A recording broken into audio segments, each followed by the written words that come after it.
Before we start, please check out our new podcast, Good Sleep. Have you ever noticed how a calm mind can really set the stage for a good night's sleep? That's the idea behind our new podcast, Good Sleep. Greg, our host from Optimal Relationships Daily, is here to help ease you into a peaceful night's rest with some positive affirmations. And these affirmations aren't just comforting, they can help ease anxiety and nurture positive thoughts, setting you up for true good sleep. So press play on Good Sleep tonight because a good tomorrow starts with a good night's sleep. Just search for Good Sleep in your podcast app and be sure to pick the one from Optimal Living Daily. This is Optimal Living Daily, episode 2908, The Key to Overcoming Anxiety by Jen Hayes of jenhayes.me. And I'm Justin Malik. Welcome back to Optimal Living Daily, or the OLD podcast, where I read to you from some of the best blogs I can find and get permission from, mostly covering mental health and minimalism on this show. We cover other topics in the Optimal Living Daily podcast network, which includes a bunch of other shows. Definitely subscribe to those if you like this one. Just search for Optimal Living Daily to find all of our shows. But for now, let's get right to it and start optimizing your life. The Key to Overcoming Anxiety by Jen Hayes of jenhayes.me.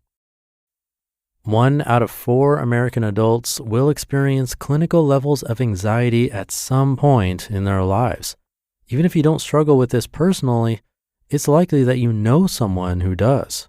It could be your friend, your family member, your neighbor, or your coworker.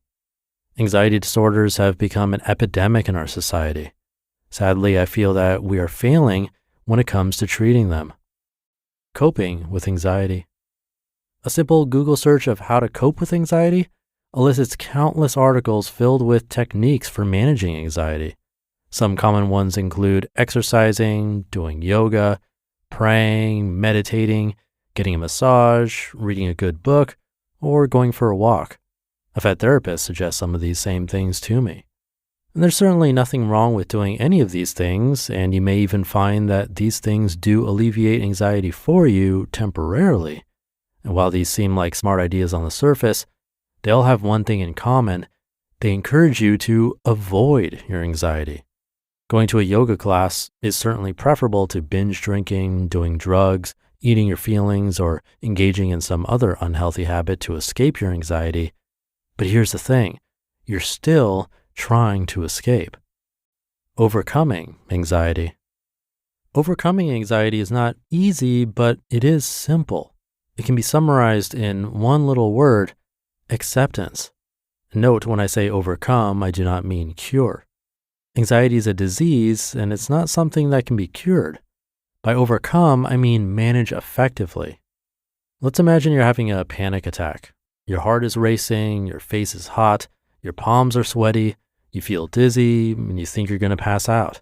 Your body is going into fight or flight mode. Now you have a few options here. You can fight the anxiety, you can hide from it, or you can allow it. Fighting it or resisting it sounds like this. What's wrong with me? I know I'm not going to die. This is just a stupid panic attack. Why can't I hold myself together like other people can?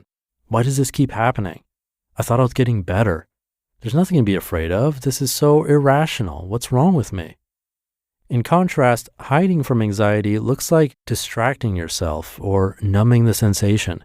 This is what life coach Brooke Castillo calls buffering. Some common ways to buffer include overeating, overdrinking, and overspending. Trying to avoid negative emotions, including anxiety, is one of the root causes of many types of addictions. Buffering doesn't always look unhealthy, though. Remember the healthy habits we discussed earlier?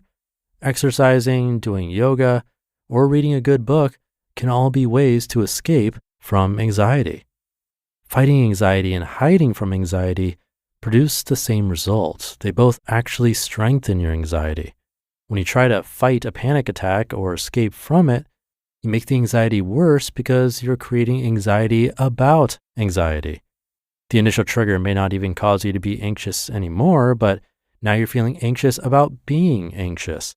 You've poured gasoline on a fire.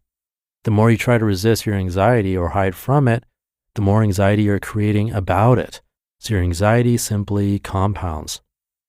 Quote, "Whatever you fight, you strengthen, and what you resist persists. Eckhart Tolle. Accepting anxiety. The solution is acceptance. What does this look like? The next time you experience low-grade anxiety or full-blown panic attack, notice it. First, name the one-word emotion that you're feeling: anxiety, fear, tension, etc. Next, notice how it feels in your body without judgment. Observe it objectively.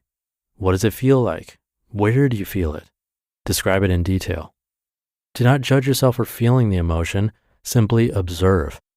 Notice that although it is uncomfortable, it will not hurt you. Feelings are not harmful, they're simply vibrations in your body. Next, accept the anxiety. Allow it to be there and hold space for it. Do not try to distract yourself, escape from it, or talk yourself out of the emotion. Simply let it be there. And this will not be easy. It might be extremely uncomfortable, but that's okay. It'll take time, but eventually you'll probably notice that the anxiety has passed. Do not try to rush it. If you're in a hurry, you're doing it wrong.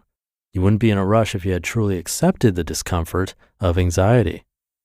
Quote, "The presence of anxiety is unavoidable.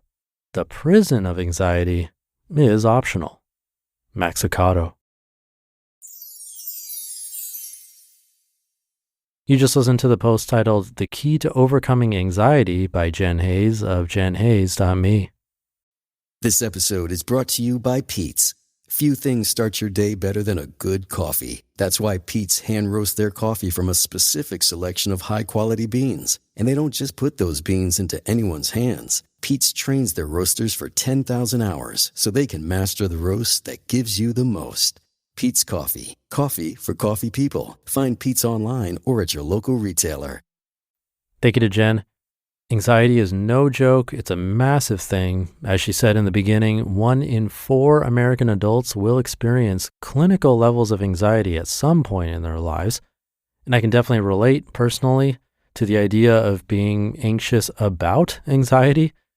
Some are anxious about their health, some about public speaking, death, their loved ones, money, and again, about anxiety itself, worrying about the worry. And in my experience, like she said, trying to fight it usually doesn't help and often makes it worse. So I do agree with this article in general. I would just add a couple of things. One is that there's no shame in getting help with anxiety. It can be difficult to do, but experts trained in this stuff do have a better idea of what truly works. And second, in my own search, I found a really promising study that showed breathwork versus meditation on anxiety and mood.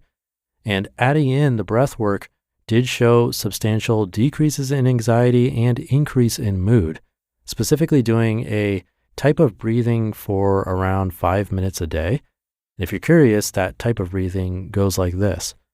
So first, I would do this sitting or lying down, not while driving or swimming or anything dangerous, just in case, even though you shouldn't experience any difficulty.